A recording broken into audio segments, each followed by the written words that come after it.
Hello అందరికి welcome back to our channel Jasmi Jaan. ఈ మధ్య నార్మల్ డేస్ కన్నా సిక్ డేస్ ఎక్కువైపోతుంది. కొంచెం అడ్జస్ట్ అవ్వండి వాయిస్ కి. ముక్కుతో మాట్లాడుతున్నట్టే ఉంది. ఇంకా వాయిస్ బాగాలేదు అని చెప్పి నిన్న కూడా వీడియో పోస్ట్ చేయలేదు. అసలు ఈ జలుబులు ఎందుకు చేస్తాయి అబ్బా నాకు అర్థం కాదు. బర్త్డే పార్టీకి వెళ్ళి వచ్చిన నైట్ నుంచి అయితే ముక్కు పట్టేసింది. ఇంకా వీడియోలోకి అయితే వచ్చేద్దాం. ఈ వీడియో అయితే మా వారిని ఆఫీస్ కి పంపించినాక నేను చేసుకునే పనులు. మా వారిది సెకండ్ షిఫ్ట్ కనుక ఆయన వెళ్లేసరికి 1:30 గానీ 2 గానీ అవుతుంది. ఆయన వెళ్ళిన వెంటనే పాపకు తినిపించేసి పడుకోబెట్టి పని స్టార్ట్ చేద్దాం అనుకున్నా.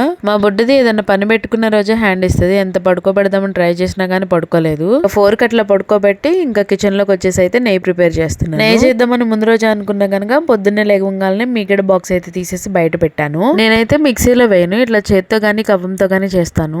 ముందు ఒకసారి తెలియనప్పుడు మిక్సీలో వేస్తే ఎంతసేపటికి వెన్న రావట్లేదు. ఇంకప్పటి నుంచి అయితే నేను ఇలానే చేసుకుంటాను. డైలీ రొటీన్ లో నేను మర్చిపోకుండా చేసే పని ఇంకోటి ఏంటంటే పాల మీద మీగడ తీయడం. మంత్ అయితే అటు ఇటుగా 3/4 లీటర్ దాకా వచ్చింది. మన చేతులతో మనం చేసుకున్న వాటిని వాడుతుంటే అదో తెలియని సాటిస్ఫాక్షన్ అయితే ఉంటుంది. అయితే గిన్నె నిండా వచ్చింది. నేను ఎండు కొబ్బరి కొనడం మానేసి కూడా 2 years అవుతుంది. డిమార్ట్ కి వెళ్ళినప్పుడు అయితే ఒక 3 గాని 4 గాని కొబ్బరికాయలు అయితే తెచ్చుకుంటాను. దీపం పెట్టుకున్న రోజు దేవుడికి కొట్టి అవే ఎండబెట్టేస్తాను. మంచిగా ఎండిన తర్వాత చిన్న చిన్న పీసెస్ లా కట్ చేసుకొని ఇట్లా స్టోర్ చేసుకొని పెట్టుకుంటాను. ఇంకా కిచెన్ చిన్నదయ్యేసరికి మొత్తం అరమరలో పెట్టి తీస్తా ఉంటే అంత క్లమ్జీ అయిపోతుంది. అందుకని హ్యాంగింగ్ హుక్స్ తీసుకున్నాను. ఇవి నిజంగా చాలా స్ట్రాంగ్ గా ఉంటాయి. ఎక్కడ సెట్ చేసుకోవాలనుకుంటున్నామో అక్కడ కొద్దిగా వైప్ చేసి సెట్ చేసేసుకోవడమే. ఇలా ఏదన్నా మేక్ కొట్టారంటే మా వారిని 5కి 10 సార్లు అడగాలి. అవే ఈ హ్యాంగింగ్ హుక్స్ అయితే మనం కూడా చేసేసుకోవచ్చు.